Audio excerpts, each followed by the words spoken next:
Hey guys, we're going to discuss the basics of asset protection, and basically it's to protect against any lawsuit. If you have real estate investment, you have active business, there's always some threat of a lawsuit, right?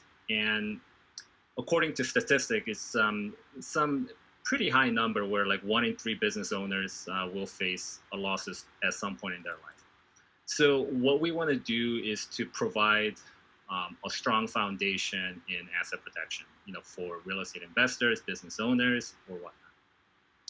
So I like to tell a story in the story of a person so that we can follow it better. So it's a story about Joe, and he's an average Joe, upper middle class, owns a house, has a car, savings account, has a retirement account, and a brokerage account. Now, Joe, he wants to diversify his portfolio, so he buys a rental property.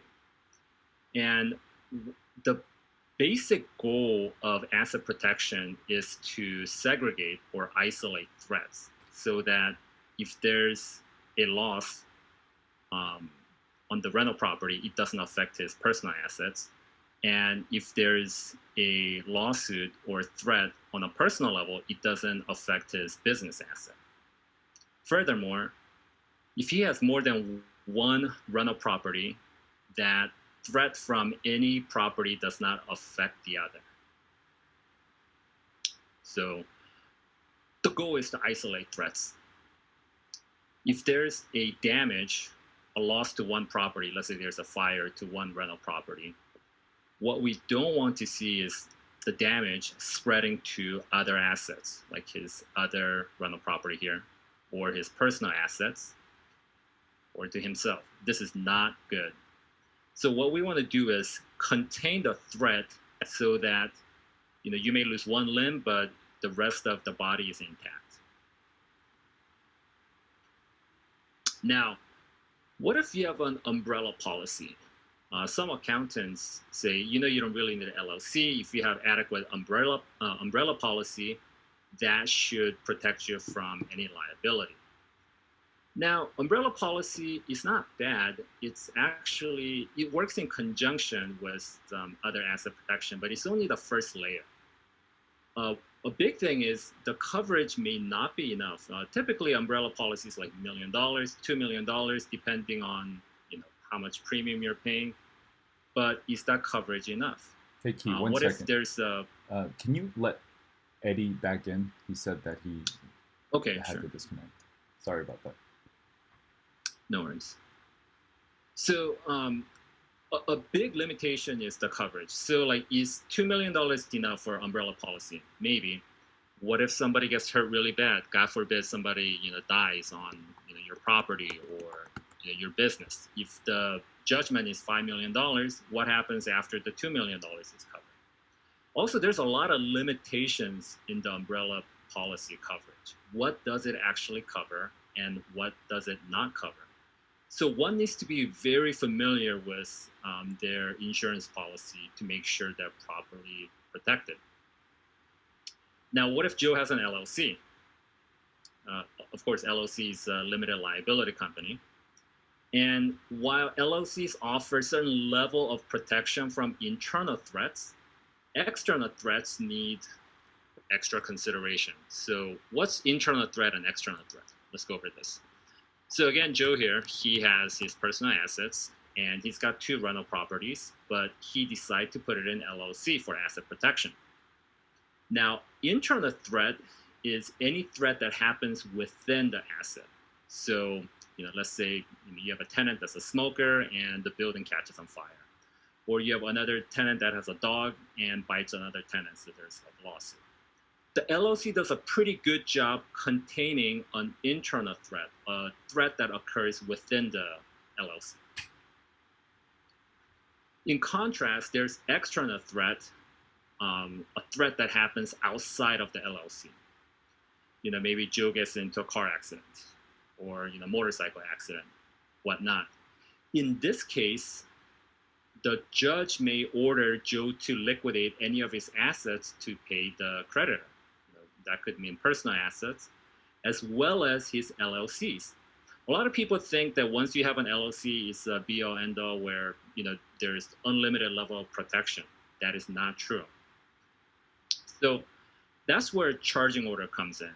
And the origin of charging order is that it used to be where if there's a business with multiple partners, right? Joe, Jane, and Mike, let's say one partner got into trouble and there's a judgment against them. It used to be where the judge can order the entire business to be liquidated in order to pay the creditor. And quickly it became evident that that's not fair for these other partners. So what charging order is that the judge can order the creditor to go after any financial distribution from the business. So the business itself will remain intact, but whatever distribution is going to that person can be acquired by the creditor. So this prevents the business from being liquidated where Joe and Jane are innocent. So let's say Mike, he gets into a little bit of trouble with DUI, gets in an accident, there's a judgment against him. The judge can order charging order where the distribution from the rental property to Mike can be acquired by the creditor. But the business itself remains intact and it doesn't really affect Joe or Jane here. So most partnerships and joint venture LLCs enjoy charging order protection. Again, this prevents one partner's mistake causing liquidation of the asset by the creditor. Pretty neat. Now, there is limitation of this to single member LLC.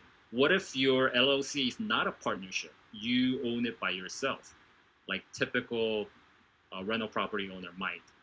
So most states don't offer charging order protection for single member LLC.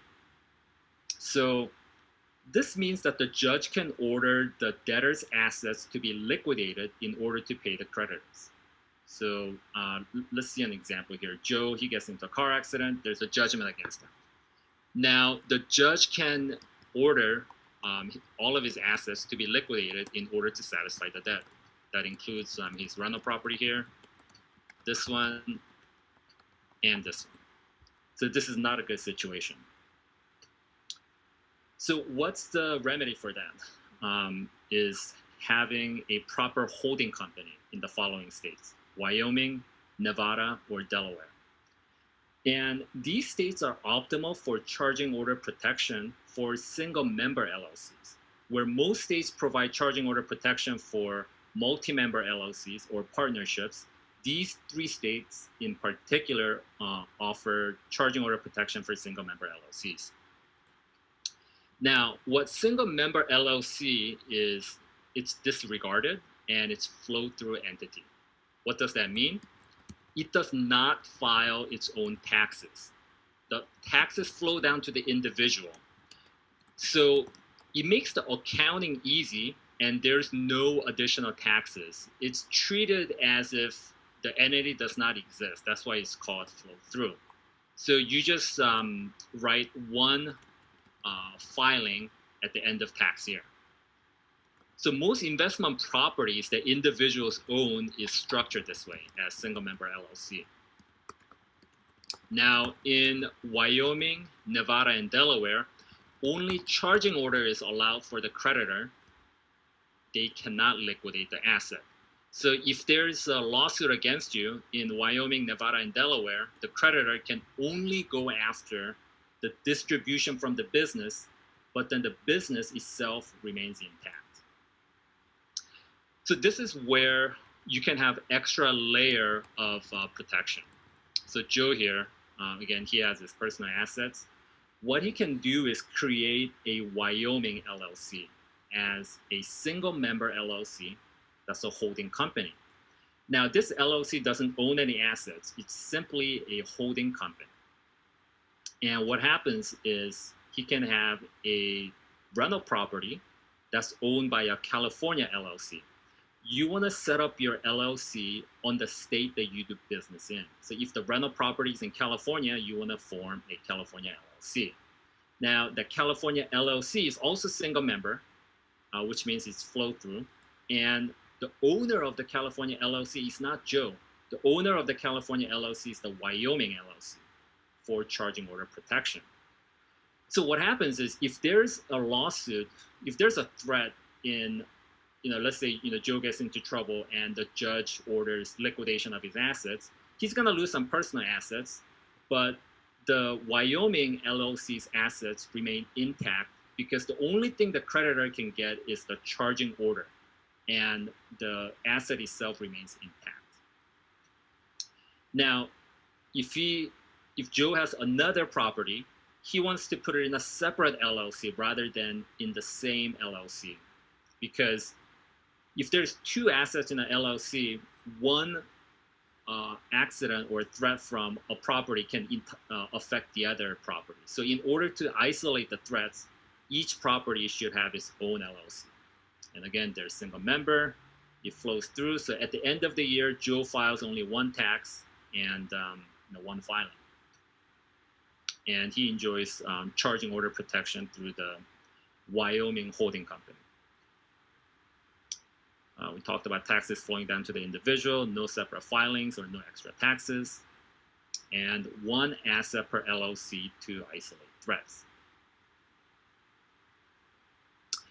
The other thing is, in the Wyoming LLC, Joe should put his savings account and brokerage account, because these also enjoy some protection under the Wyoming LLC. So from his personal assets, he can put these accounts into the Wyoming LLC. Now, there's a couple issues with LLCs, because banks don't typically lend to LLCs for single-family residence. Single-family residence has some of the best loan terms, like 30-year with low interest, but that's for personal residence. Now, if you own an LLC, you want to buy the property under LLC, it's going to be a little bit problematic for the bank. So what Joe needs to do is buy the property initially in his personal name and then transfer the ownership to the LLC. Now, this can trigger what's called a due on sales clause. And what due on sales clause is that upon the sale of the property, the loan is due to the bank. So the bank has this right when a property is sold to be paid in whole. Now, when the transfer happens from the person to LLC, they consider it a sale. So technically, the bank can call the note due. Say, hey, you owe us, whatever, hundreds of thousands of dollars. So this is not a good situation. Now, due on sales clause is very rare, even though technically it's possible, it's rarely, I guess, executed. But it does happen. So there's a way around the due on sale clause, and it's the land trust. And trust is pretty common. It's very common for individuals to deed a property over to a trust for estate planning purposes. A lot of high net worth individuals are very familiar with living trust and all that. And there's a trustee who manages the property according to the terms of the trust. And there's the beneficiary, and the beneficiary is the owner of the property. Now, the neat thing about the land trust is that if there's a change in trustee or beneficiary, that is private information and not public. And land trust can be a smokescreen. It provides anonymity, but not asset protection. Now, this may sound, there's a lot to unpack there. So again, we'll go back to the pictures. So Joe here, he wants to buy a rental property. The first thing he's going to do is purchase the property in his own name.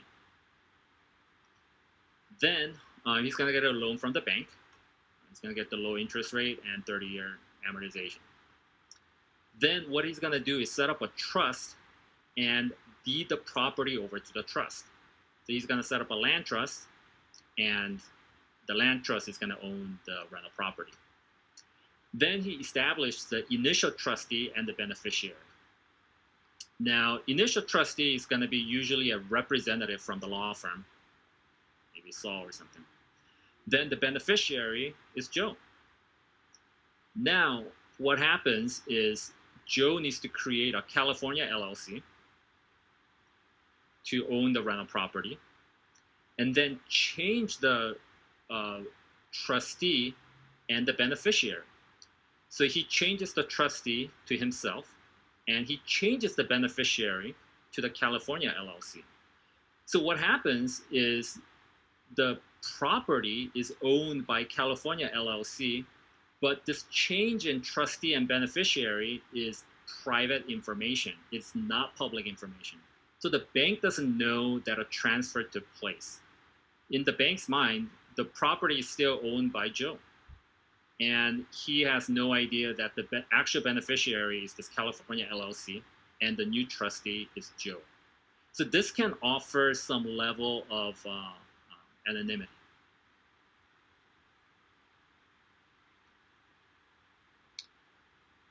Let's look at proper money flow. So Joe has his personal checking account, right? And he has two rental properties, and he has the Wyoming LLC, which is a holding company. So how does the money actually flow? Each LLC must have its own bank account, the California LLCs and the Wyoming LLC. And Joe needs to respect the proper money flow or risk piercing of the corporate veil. So if we were to see how the rent goes from the LLC to Joe, you can see that the money goes from the California LLC to the Wyoming LLC. Then it goes to Joe. Same thing, if Joe needs to make a contribution to one of the LLCs, maybe his company needs a little bit of extra funds, instead of just paying direct, he needs to contribute to the Wyoming LLC, and then the Wyoming LLC contributes to the California LLC. He should not make direct deposits from his personal checking to California LLC. There is no connection here. Joe is not the owner of California LLC. The Wyoming LLC is the owner of the California LLC. So this is not kosher, so to speak. So Joe is not the owner of California LLC, and he needs to act like it. So when he's signing for documents, like for the bank, for the property, he must not sign as the owner of the California LLC, but rather as the officer or the president. And it's a pretty simple process where he can assign himself as the president. So he's signing as the officer, but not the owner. All right, so let's put this all together. There's a lot to unpack here. So we got Joe here with his personal assets. He's got car, he's got house, retirement account, brokerage account, and savings. He wants to buy a rental property to invest in real estate. So first thing he needs to do is create a Wyoming LLC as a holding company, again, single member, disregarded. Then he needs to create a land trust and designate the initial trustee, which is going to be a representative from the law firm, a registered agent.